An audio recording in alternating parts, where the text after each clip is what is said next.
কিরে বুলটি, অনেকদিন পর তোদের বাড়িতে এলাম, তা তোর মা কি করছে রে? মা একটু বাইরে গেছে কাকিমা, তা তুমি একটু বসো না। তাহলে যখন বসতে বলছিস তাহলে বসেই যাই একটু। তা হ্যাঁ রে বুলটি, সেদিনে দেখলাম রাত্রিবেলা করে কার একটা বাইকের পিছনে বসে আসছিলিস, কে ওটা? তোর বয়ফ্রেন্ড নাকি? কাকিমা ওটা র্যাপিডো ওয়ালা ছিল, আমার কোনো বয়ফ্রেন্ড না।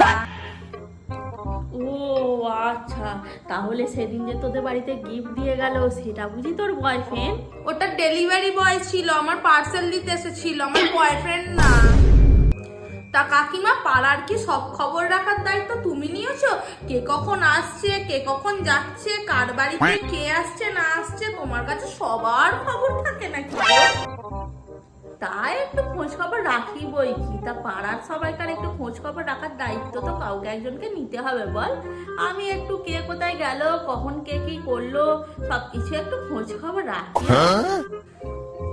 তা কাকিমা, কাল যে রাত্রেবেলা তোমার ছেলে মদ খেয়ে টলতে টলতে বাড়ি ঢুকলো, সেটা বুঝি তোমার সিসি ক্যামেরায় ধরা পড়েনি বলো?